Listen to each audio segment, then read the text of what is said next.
Bonjour, monsieur le général Gilbert Oui, Diendéré. oui, bonjour. Alors, aujourd'hui, quelle est la situation actuelle qui prévaut au Burkina Faso? Aujourd'hui, nous sommes en train donc de discuter avec les différentes parties. Nous allons rencontrer les, les représentants de la communauté internationale. Nous allons rencontrer également le président Macky Sall et le président Boni Yahi qui sont venus pour discuter avec nous afin que nous trouvions une solution pour résoudre la crise qui prévaut ici. Et où en sont les négociations? Allô? Oui, pour l'instant, nous n'avons pas encore rencontré les chefs d'État. Nous attendons d'être appelés tout à l'heure pour cette rencontre. Actuellement, ils sont en train de rencontrer les autres partis, les partis politiques, les organisations de la société civile.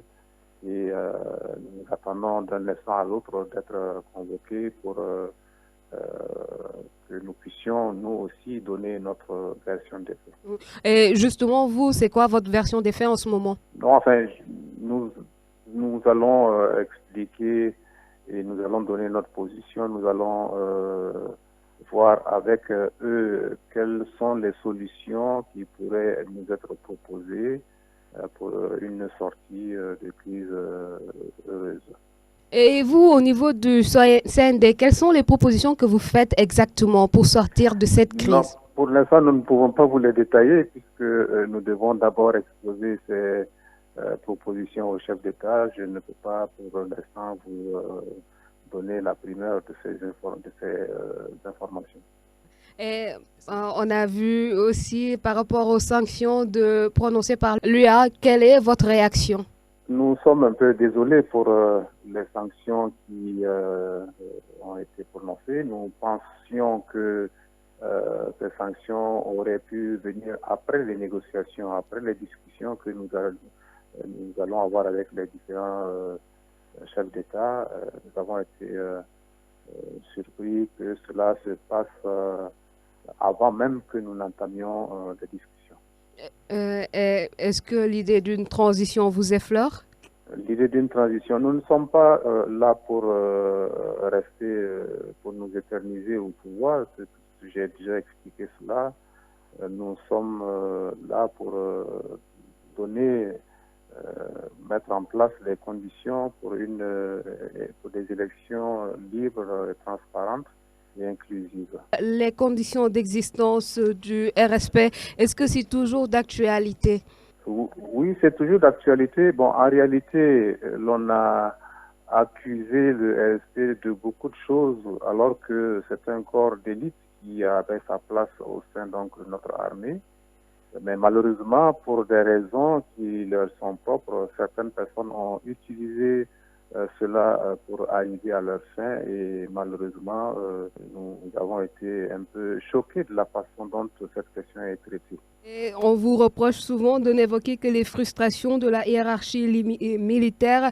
Et vous, que pensez-vous de l'aspiration des Burkinabés qui avait été exprimée clairement les 30 et 31 octobre 2014? Mais justement, je ne suis pas contre les aspirations des Burkinabés. C'est vrai que le 30 et 31 octobre, il y a eu un mouvement.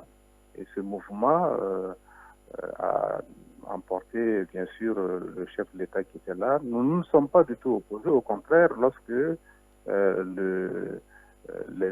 ces événements-là ont eu lieu, nous avions, nous aussi, à notre manière, accompagné ce mouvement.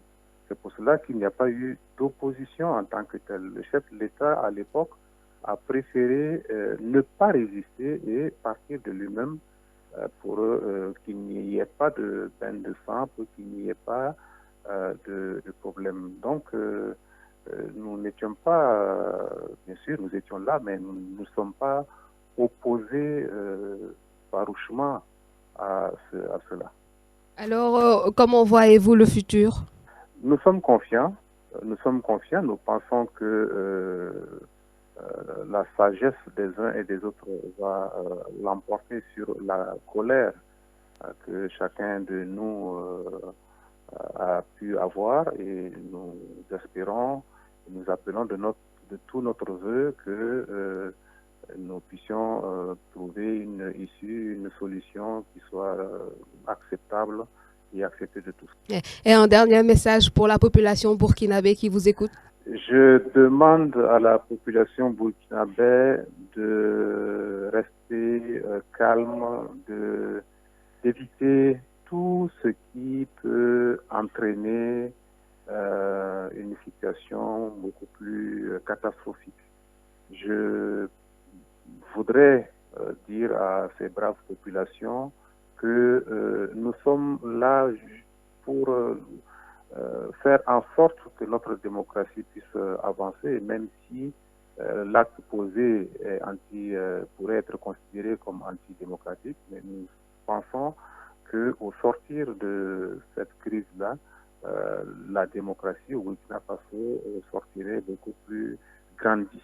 Est-ce que justement, êtes-vous prêt à lâcher de l'Est pour que ça puisse se faire? Bien sûr, nous ne sommes pas des extrémistes, nous ne sommes pas du tout des extrémistes. Nous avons expliqué qu'en 30-31, ce même régime était là, ces mêmes personnes étaient là, nous étions là, mais nous n'avons pas résisté outre mesure. Et donc, nous ne sommes pas des extrémistes. Nous ne voulons pas du tout qu'il y ait un désordre au niveau du pays. Et c'est pour cela que nous appelons les populations au calme. Nous appelons les populations à vaquer à leurs occupations et s'occuper donc du travail quotidien. Cela est très très important. Merci beaucoup, Général Diendéré. Merci, c'est moi qui vous remercie. Bonne soirée. Au revoir. Au revoir.